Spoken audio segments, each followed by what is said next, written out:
Hey guys, welcome to Dr. G Medical Examiner. This show uses actors and the names are changed, so the autopsies are not real. A seemingly healthy Maribel Simon arrived in the U.S. to visit her family in Orlando just 2 days ago. But shortly after her arrival, Maribel begins feeling extremely sick. Alarmed, her family rushes her to the ER, where doctors fear she may be suffering from a pulmonary embolism, a potentially fatal blood clot in the lung's pulmonary artery. That her lupus does seem mild, as the doctor indicated. I don't see any of the classic, findings of lupus. I don't see any, the discoid rash, the malar rash on the face. Is that Maribel's lower extremities are swollen with edema or fluid, which can indicate a blood clot in the legs. What she sees takes her aback. Maribel's lungs are very diseased. What I see is some dilated large vessels and some little bit of hemorrhage. I don't know what this is. And I don't see any pulmonary embolus. Something else is odd in that her right side of her heart is very thickened and somewhat dilated. So she's got right ventricular hypertrophy. That's odd. Right ventricular hypertrophy is a heart condition in which the right side of the heart is abnormally large and dilated. Certain lung diseases can cause right ventricular hypertrophy, such as chronic obstructive pulmonary disease and emphysema. Some organs, such as Maribel's brain and pancreas, appear normal. I certainly don't see meningitis. I don't see a stroke. I don't see bleed. Others, such as her spleen and kidneys in particular, are quite diseased. I look at her kidneys. They were very scarred, and so I need to look at those under the microscope too.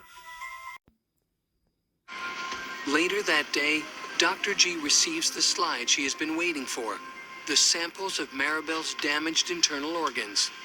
I think the microscopic examination is going to be key in this case. I agree.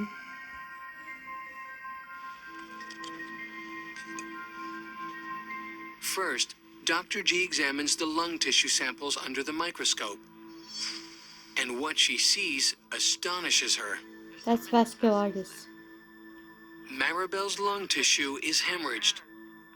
In addition, the blood vessels in her lungs are inflamed and narrowed, a condition known as vasculitis.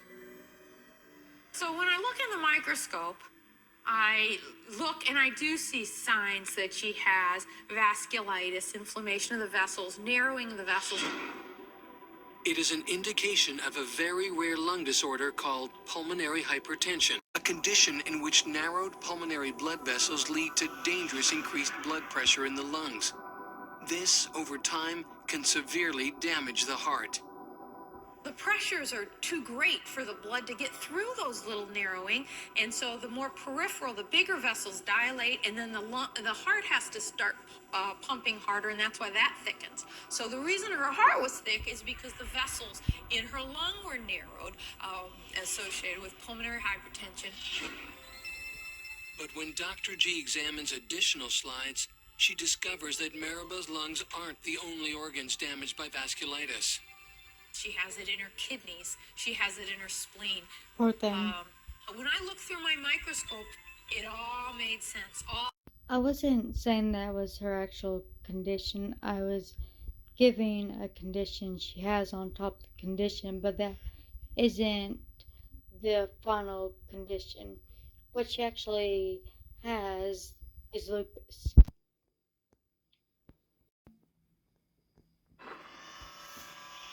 Maribel's lupus wasn't mild as her doctor described. In her case, it was fatal. She has the gamut of what you can have with pulmonary lupus, a lupus in her lungs. Lupus is a complex and little understood autoimmune disease that can cause the immune system to attack virtually any organ in the body. Lupus is a disease that primarily affects women of childbearing age. We believe that lupus develops because of abnormalities of the immune system. Basically, your body is starting to see certain cells of your body as foreign, and then you get a whole myriad of problems. In Maribel's case, the disease attacked the blood vessels in her lungs and other internal organs. Several years earlier, 32-year-old Maribel Simon is diagnosed with the autoimmune disease lupus. Her symptoms, skin rashes and joint discomfort, seem to be mild and are managed effectively with a prescription steroid. She was on appropriate treatment, and she wasn't having any symptomatology that would suggest otherwise, that she had to have even more treatment, even more immunosuppressant. But Maribel's mild external symptoms are just the tip of an extremely dangerous iceberg. The narrowed blood vessels in her lungs result in pulmonary hypertension, or high blood pressure in the lungs, which in turn leads to damage to the right side of her heart. It was kind of below the radar. Her disease in her lungs was kind of below the radar until it just kind of went over the edge. For Maribel, that critical point occurs on the first day of her vacation in Orlando. That morning, as her strained heart pumps blood into her lungs, the lung tissue begins to hemorrhage, and the blood seeps into the air passages of the lungs. As her lungs hemorrhage, Maribel becomes short of breath. She then begins to cough up the blood collecting in her airways. At the hospital, doctors recognize that the right side of her heart is enlarged, but they misdiagnose the cause. They could see she had right ventricular hypertrophy on the EKG. They just didn't know the cause. They thought maybe it had to do with her thrombi in their lungs. Thank you for watching. Make sure you hit like, comment, and subscribe. Hit the notification bell to know when I post a video. And I will see you next time.